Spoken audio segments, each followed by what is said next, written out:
আজকের আলোচনা শুরু করা যাক। আমাদের আজকের আলোচনার কেন্দ্রে আছেন বলিউডের এক কিংবদন্তি ধর্মেন্দ্র। ওর জীবন আর কেরিয়ার নিয়ে বেশ কিছু তথ্য আমাদের হাতে এসছে। হ্যাঁ, এবং এই তথ্যগুলো কিন্তু খুব ইন্টারেস্টিং। পাঞ্জাবের এক ছোট গ্রাম থেকে ভারতের অন্যতম বড় সুপারস্টার হয়ে ওঠার পুরো যাত্রাপথটা তুলে ধরে। ঠিক। আমাদের আজকের উদ্দেশ্য হলো এত বছর ধরে তার এই আকাশ ছোঁয়া জনপ্রিয়তার পেছনের রহস্যটা খুঁজে বের করা।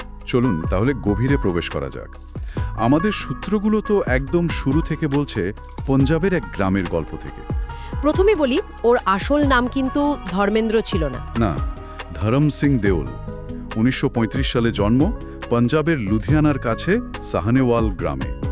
বাবা ছিলেন একজন স্কুল মাস্টার। আর সবচেয়ে আকর্ষণীয় বিষয় হলো ওর ছোটবেলার স্বভাব। কিরকম? খুব শান্ত, পড়াশোনায় একদম নয়, বরং প্রকৃতিপ্রেমী, পরিশ্রমী এবং অত্যন্ত আবেগপ্রবণ ছিলেন। আচ্ছা। আর এখানে সবচেয়ে মজার বিষয় হলো ওর এই প্রাথমিক ব্যক্তিত্ব, এই আবেগপ্রবণ, সৎ, এই ব্যাপারগুলোই পরে ওর সিনেমার পর্দায় পরিচয়ের ভিত্তি হয়ে ওঠে। ওর আদর্শ কারা ছিলেন তখন? দিলীপ কুমার, দেবানন্দের মতো শিল্পীরা। আর এটা শুধু সিনেমা দেখা ছিল না, এটা আসলে ওর ভবিষ্যৎ জীবনের স্বপ্ন তৈরি করছিল। তো গ্রামের এক ছেলে কিভাবে বলিউডে পা রাখলেন 50-এর দশকের শেষের দিকে, তাই না? হ্যাঁ, ফিল্মফেয়ার নিউ ট্যালেন্ট প্রতিযোগিতার মাধ্যমে। যদিও উনি কিন্তু জেতেননি না, কিন্তু বিচারকরা ওর মধ্যে কিছু একটা দেখেছিলেন। ওর আকর্ষণীয় চেহারা, একটা সহজাত তীব্রতা আর পর্দার ওপরও সৎ উপস্থিতি। এটাই ছিল তাহলে টার্নিং পয়েন্ট। এক্স্যাক্টলি, এটাই ছিল ওর জীবনের মোড় ঘুরিয়ে দেওয়া মুহূর্ত। এটা প্রমাণ করে যে প্রতিভা খুঁজে বের করার জন্য সবসময় প্রতিযোগিতায় জেতার প্রয়োজন হয় না। তারপরে মুম্বাই চলে এলেন। হ্যাঁ, 1959 সালে। পকেটে টাকা কম, কিন্তু চোখে অনেক বড় স্বপ্ন। শুরুর দিকে সংগ্রামটা তো কঠিন ছিল নিশ্চয়ই। ভীষণ। ছোট ঘরে থাকা, স্টুডিওতে ঘুরে বেড়ানো আর অবিরাম অডিশন। কিন্তু ওনার পাঞ্জাবি মানসিক দৃঢ়তা, ওই জেদটা ওকে হার মানতে দেয়নি। ওর প্রথম সুযোগ আসে তাহলে 1960 সালে। হ্যাঁ, দিল ভি তেরা হাম ভি তেরে ছবিতে। ছবিটা তো সুপারহিট হয়নি। না, হয়নি, কিন্তু সমালোচকরা বলেছিলেন এই ছেলেটার মধ্যে বিশেষ কিছু আছে। এই দশকটা ছিল ওন রোম্যান্টিক হিরো হিসাবে প্রতিষ্ঠা পাওয়ার সময়। ভাবা যায়, সেই গভীর চোখ, নরম সংলাপ আর ক্লাসিক সুন্দর চেহারা। একদম। তবে সূত্রগুলো কিছু গুরুত্বপূর্ণ সিনেমার নামও উল্লেখ করেছে, যেমন বিমল রায়ের বান্দিনী 1963 সালের। হ্যাঁ, আর ভারতের অন্যতম সেরা যুদ্ধভিত্তিক ছবি হকিকত 1964-তে। তার উনি শুধু রোমান্টিক চেহারার জন্য পরিচিত ছিলেন না। না, প্রথম থেকেই বড় পরিচালকদের সাথে গুরুগম্ভীর চরিত্র কাজ করছিলেন, আর এটাই ওনার অভিনয় দক্ষতাকে প্রতিষ্ঠা দিয়েছিল। এবার আসল জায়গায় আসা যাক, 70-এর দশক। ওন সাফল্যের শিখর। সূত্র বলছে এই দশকে তিনি action hero, romantic hero, comedian এবং ফ্যামিলি হিরো সব ভূমিকাতেই বক্স অফিস কাঁপিয়ে দিয়েছিলেন। আর এই বৈচিত্র্য সত্যি অবাক করার মতো। একদিকে শোলে 1975, যেখানে ওর বীরু চরিত্রটি ঘরে ঘরে পরিচিতি পায়। আবার অন্যদিকে চুপকে চুপকের মতো ছবিতে ওর কমেডি প্রতিভার কি অসাধারণ প্রকাশ। ঠিক, সীতা और গেতা বা ধারামবীরের মতো ছবিতেও তিনি নিজের বহুমুখী প্রতিভার প্রমাণ দেন।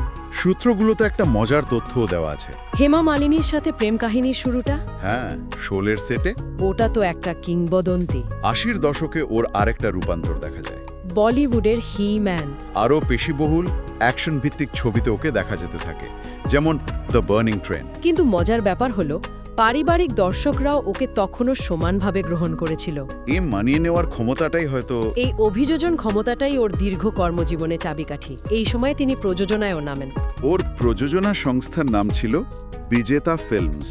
হ্যাঁ, আর সবচেয়ে বড় হিট ছিল বেতাব 1983-তে, যেটা ওর ছেলে সানি দেওলের প্রথম ছবি। আচ্ছা, তার মানে এখানে আমরা ওকে একজন অভিনেতা থেকে চলচ্চিত্র জগতের একজন অভিভাবক হিসেবে রূপান্তরিত হতে দেখি। একদম ঠিক। এবার পর্দার পেছনের মানুষটিকে নিয়ে কথা বলা যাক। সূত্র অনুযায়ী তিনি খুব আবেগপ্রবণ, বিশ্বাসী এবং একজন পুরোদস্তুর পরিবার কেন্দ্রিক মানুষ। ওর দুটি বিবাহ, প্রথম স্ত্রী প্রকাশ কৌর, যার সন্তান হলেন সানি ও ববি দেওল, এবং দ্বিতীয় স্ত্রী হেমা মালিনী। ওর একটা সংক্ষিপ্ত রাজনৈতিক জীবনও ছিল। হ্যাঁ 2004 থেকে 2009 সাল পর্যন্ত। রাজস্থানের বিকানের থেকে বিজেপির লোকসভা সাংসদ ছিলেন। যদিও জনসম্মুখে বক্তৃতা দিতে লজ্জা পেতেন, কিন্তু ওর সততার জন্য তিনি ভোটারদের কাছে খুব প্রিয় ছিলেন। তাহলে যদি আমরা পুরো বিষয়টিকে একটি বড় প্রেক্ষাপটে দেখি, ওর উত্তরাধিকারটা ঠিক কি? দেখুন, ওর উত্তরাধিকার অনেক বিস্তৃত। সূত্রগুলো একে স্পষ্টভাবে সংজ্ঞায়িত করেছে। ভারতীয় সিনেমার ইতিহাসের অন্যতম সুদর্শন পুরুষ, বলিউডের প্রথম সত্যিকারের অ্যাকশন তারকা 60-এর দশকের রোম্যান্টিক আইকন এবং ভারতের সর্বকালের সেরা ছবি শোলের একটি অবিচ্ছেদ্য অংশ। 300-র বেশি ছবিতে অভিনয় করা এক বিরাট কৃতিত্ব। সূত্রগুলো ভক্তদের একটি উক্তি দিয়ে শেষ হয়েছে, ইয়ে আদমি কবি বুড়া নেই হতা। এই মানুষটা কখনো বুড়ো হয় না। তাহলে ইতিহাসে ওর জায়গাটা ঠিক কোথায়? মানে হলো তিনি ভারতীয় পৌরুষের এমন এক আকাঙ্ক্ষিত রূপকে তুলে ধরেছেন যা একই সাথে শক্তিশালী এবং সংবেদনশীল। ঐতিহ্যের সঙ্গে যুক্ত, কিন্তু আধুনিক পৃথিবীতেও সফল। তিনি শুধু একজন অভিনেতা নন, তিনি একটি সাংস্কৃতিক প্রতীক। এক ছোট গ্রাম থেকে সিনেমার অমরত্বের পথে এক অবিশ্বাস্য যাত্রা। একদম। সূত্রগুলো প্রতিভা, কঠোর পরিশ্রম এবং দর্শকদের সাথে এক শক্তিশালী ও সৎ সংযোগের ছবি এঁকেছে, যা দশক পেরিয়েও অটুট থেকেছে। আমাদের শ্রোতাদের জন্য একটা চিন্তার খোরাক রেখে যাওয়া যাক। বলুন। সূত্র বলছে যে তিনি পদ্মভূষণ পুরস্কার পাবেন বলে ব্যাপকভাবে আশা করা হয়েছিল, কিন্তু এখনও পাননি। হ্যাঁ, এটা একটা প্রশ্ন রেখে যায়। 300টিরও বেশি চলচ্চিত্রে অভিনয় করে এবং সিনেমার একাধিক যুগকে সংজ্ঞায়িত করার পরেও সত্যিকারের সর্বোচ্চ সম্মান কোনটি? একটি আনুষ্ঠানিক পুরস্কার, নাকি লক্ষ লক্ষ মানুষের সেই অফুরন্ত ভালোবাসা যা তাদের বলতে বাধ্য করে এই মানুষটা কখনো বুড়ো হয় না?